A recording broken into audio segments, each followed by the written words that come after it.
ڈرامے کی next episode میں آپ لوگ دیکھیں گے کہ کس طرح نگار اور جویریہ جاوید کی غیر موجودگی کا فائدہ اٹھانے کی کوشش کر رہے ہیں۔ جب نگار کو معلوم ہوتا ہے کہ درنایاب جاوید کے بچے کی ماں بننے والی ہے تو اسے بہت بڑا دھچکا لگتا ہے، کیونکہ اس کا کہنا ہے کہ یہ وہ درنایاب کو اب جاوید کی زندگی میں نہیں رہنے دے گی، اور بچے کے بعد تو جاوید درنایاب کو چھوڑنے والا نہیں۔ اسی لیے نگار اور جویریہ فیصلہ کرتے ہیں کہ یہ بات ہر حال میں جاوید سے، یہاں تک کہ گھر کے دوسرے افراد سے بھی چھپانے کی پوری کوشش کریں گی۔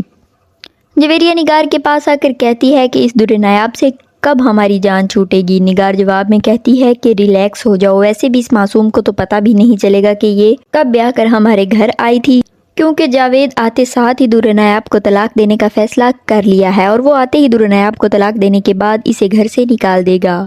جویریہ اپنی ماں کی بات سننے کے بعد یقین نہیں کر پاتی اور کہتی ہے کیا واقعی یہ سچ ہے؟ تو نگار اپنی بیٹی کو یقین دہانی کرواتی ہے، مگر وہ اس بات سے بے خبر ہوتی ہے کہ درنایاب باہر کھڑی یہ تمام باتیں سن رہی ہے، اور یہ سب سننے کے بعد اسے اتنا صدمہ لگتا ہے کہ وہ بے ہوش ہو جاتی ہے۔ دوسری طرف جاوید کی دادی اپنے دوسرے بیٹے غضنفر سے بات کر رہی ہوتی ہے اور کہتی ہے کہ میں سوچ رہی ہوں کہ دردا کو اس گھر میں لے آؤں، اس طرح اس بیچاری کا اکیلا پن بھی ختم ہو جائے گا اور اس کی بقیہ زندگی اپنی بیٹی کے ساتھ آرام اور پرسکون گزر جائے گی۔ اس طرح اسے اپنی بیٹی کے حوالے سے کسی بھی قسم کی فکر نہیں کرنی پڑے گی، اور میں چاہتی ہوں کہ اس کی بقیہ زندگی سکون سے گزرے۔ نگار جب دیکھتی ہے کہ درنایاب بے ہوش ہو گئی ہے تو اسے فوراً ہسپتال لے جاتی ہے۔ ہسپتال جانے کے بعد پتہ چلتا ہے کہ درنایاب جاوید کے بچے کی ماں بننے والی ہے۔ نگار جب یہ خبر سنتی ہے تو وہ سن کر ڈاکٹر سے ریکویسٹ کرتی ہے کہ برائے کرم آپ یہ خبر نایاب کو نہ دیں۔ ڈاکٹر نگار کی بات سن کر پہلے تو حیران ہو جاتی ہے اور پوچھتی ہے کہ آپ ایسا کیوں چاہتی ہیں؟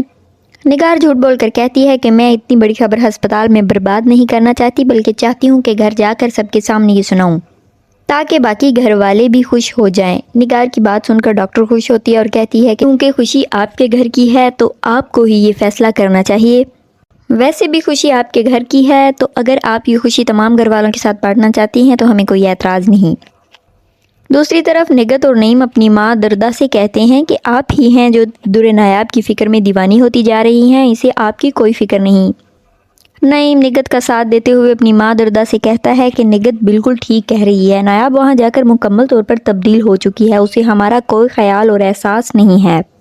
نگار جب جویریہ کو آ کر یہ خبر دیتی ہے تو جویریہ پریشان ہو جاتی ہے اور کہتی ہے کہ اس خبر کے بعد بھائی کبھی بھی اسے طلاق نہیں دیں گے، اب ہم کیا کر سکتے ہیں؟ نگار پہلے تو پریشان ہوتی ہے اور کہتی ہے کہ یہ خبر میں نے درنایاب کو خود بھی نہیں معلوم ہونے دی۔ جویریہ اپنی ماں کو نصیحت کرتی ہے کہ آپ ایسا کریں کہ یہ خبر بھائی کو کبھی نہ دیں، اگر بھائی کو خبر ہو گئی تو کام خراب ہو جائے گا، اس خبر کو ہم اپنے علاوہ کسی اور تک پہنچنے نہیں دیں گے تو ہی ہمارے لیے بہتر ہوگا۔ جاننے کے لیے دیکھتے رہیں ڈرامہ سیریل دل نادان۔